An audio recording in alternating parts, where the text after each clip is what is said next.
नमस्कार दोस्तों, मैं अंकुर उपाध्याय स्वागत करता हूं आप सभी का एक बार फिर से अपनी नई वीडियो में।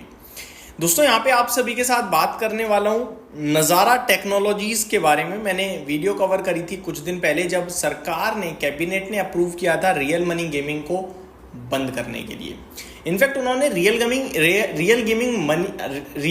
मनी गेमिंग को बंद करने के लिए से ज़्यादा इंपॉर्टेंस दी थी कि जो इसको स्पॉन्सर कर रहे हैं उनके ऊपर कड़ा एक्शन लिया जाए, लाइक फाइन लगाया जाए और सज़ा का प्रावधान भी रखा जाए।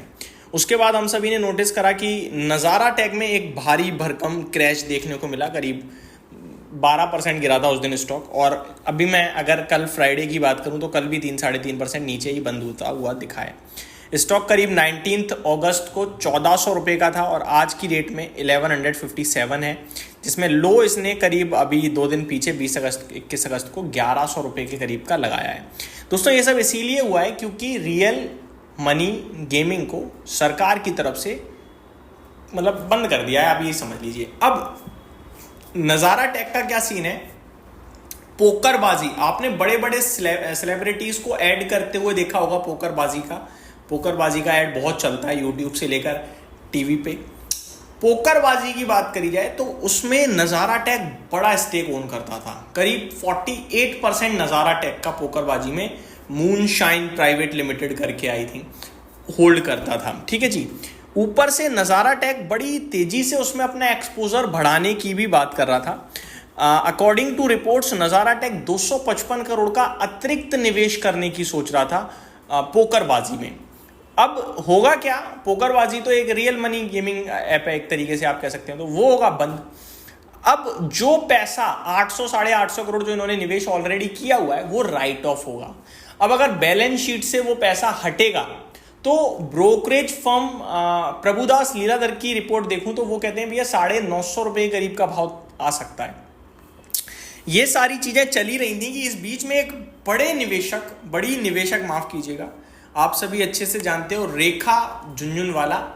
अभी आप और अच्छे से समझोगे, लेट राकेश झुनझुनवाला जी की वाइफ है ये नज़ारा टेक्नोलॉजीज में अच्छा खासा स्टेक ओन करती थी। इन्होंने ये जो खबर आई उससे पहले एग्जिट ले लिया। ये डेफिनेटली बड़े लोगों का ना अंदर ही अंदर अपने समझ में आ जाता है, बातचीत भी हो ही जाती है, और वो दिखा है हमें एक्शन में। ऐसा नहीं है कि इन्होंने गिरने से पहले ही एग्जिट कर दिया, इन्होंने भी नीचे के भाव पर ही एग्जिट किया है। मैं डिटेल्स देना चाहूँगा। कहने वाली बात यह कि नज़ारा टेक कंपनी के लिए चिंताएं बढ़ रही हैं। एक तरीके से बड़ा निवेशक छोड़ के जा रहा है, साथ ही साथ जो एक्शन हुआ है वो काफ़ी नेगेटिव है कंपनी के लिए। देश के लिए तो बहुत अच्छा है भाई साहब, वैसे ये सट्टे बाजारी पता नहीं क्यों चला रखी है अब। और अच्छी बात यह कि मैं बार बार कह रहा था कि जो लक गेमिंग है उनको तो बैन कर रहे हो, जो स्किल गेमिंग के नाम पे है उसको आप चलाते रहोगे, और स्किल गेमिंग ज़्यादा दर्दनाक है, तो स्किल गेमिंग को भी बंद करने की बात आई है। जैसे कि मैं शायद नाम ले सकता हूं, अब नहीं मुझे पता नहीं है, बट मैं इनडायरेक्टली बताना चाहूँगा जो अभी हमारे इंडियन क्रिकेट टीम को स्पॉन्सर करते हैं, अब आप समझ ही गए होंगे, शायद वो भी बंद होगी, और वो सबसे ज़्यादा अच्छा रहेगा मेरे को लगता है। मैं आगे डिटेल्स करूँ अगर आपके साथ शेयर, तो how Rekha Jhunjhunwala timely exited save 334 crore as Nazara stock sink post gaming bill. तो इनका एग्जिट इन्हें 334 करोड़ रुपए बचाकर देकर गया है भाई साहब। अगर एग्जिट नहीं करती तो 350 करोड़ का और नुकसान होता। एक समय पे जो Rekha Jhunjhunwala's legacy in the company where he once held 10.82%। तो राकेश झुनझुनवाला जी एक समय पे नज़ारा टेक्नोलॉजीज में करीब 11% के समथिंग का स्टेक ओन करते थे। अभी करंटली देखा जाए तो Nazara technology faced a sharp market sell off this week with share tumbling nearly 7% intraday to rupees 1300 low. The fall wiped out around 916 crore investors wealth. ये 2-3 दिन पहले की रिपोर्ट है। In Parliament passed the promotion of regulation online gaming bill 2025. The legislation changed the scenario across gaming companies, particularly those perceived to have exposure to real money gaming. अगर रेखा झुनझुनवाला जी की बात करी जाए तो टाइमली एग्जिट को लेकर यहाँ पे अपडेट आई है फाइनेंशियल एक्सप्रेस की तरफ से जुलाई 25 स्टॉक इनसाइट में।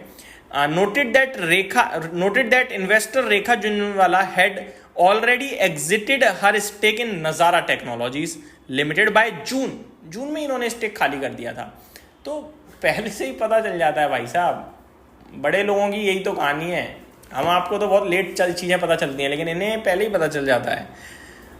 Well before the latest regulatory turmoil at the end of March 2025, she held 7.06%, amounting to rupees 61.8 lakh shares. करीब 62 लाख शेयर्स ओन करती थी मार्च क्वार्टर तक 2025 के।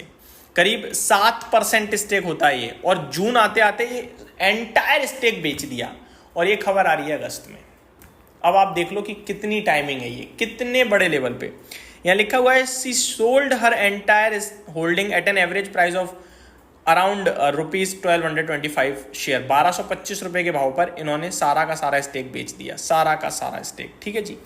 अब आप देख लो कि भाई साहब बड़े लोगों के पास कितनी पकड़ होती है। हालांकि मुझे लगता है कि जून में जब इन्होंने बेचा है ना, उसके बाद शेयर और भागा है। लाइक मैं यहाँ देख पा रहा हूँ उन्होंने 1225 में बेचा और स्टॉक 1430 रुपए तक गया है, लेकिन अभी क्या हुआ, खत्म कहानी। 1157 खड़ा है शेयर, उनके भाव से नीचे आ चुका है, और इस भाव पे बायर पूरी तरीके से गायब है। हालांकि रिपोर्ट ये भी कह रही है कि अभी भी बहुत सारे बड़े इन्वेस्टर्स के नाम हैं, लाइक मधुसूदन केला करीब 1.18% होल्ड करते हैं। ज़ेरोडा को फाउंडर निखिल कामत ये भी अभी करीब 1.62% होल्ड करते हैं। तो यहाँ पे अभी स्टेक तो है इन लोगों का इस स्टॉक में। ICICI सिक्योरिटीज़ ने डाउनग्रेड कर दिया, टारगेट प्राइस 1500 से कट कर सीधे 400 का किया है। The brokerage assigned zero value to its earlier 400 rupees investment in Moonshine. तो वही है जो 400 रुपये का जो इन्होंने निवेश किया वो जीरो होता हुआ दिख रहा है, इसीलिए उन्होंने वो टारगेट काट दिया है। तो यही डिटेल्स आते हुए दिख रही हैं। ओवरऑल चीज़ें जो मैंने आपके साथ डिस्कस करी दोस्तों, इसमें मेरा पर्सनली कोई भी इंटरेस्ट नहीं है, बस रिपोर्ट्स के माध्यम से मैंने चीज़ें शेयर करी हैं। उम्मीद करता हूँ डिटेल्स पसंद आई होंगी। Thank you so much for watching this video. Have a great day guys.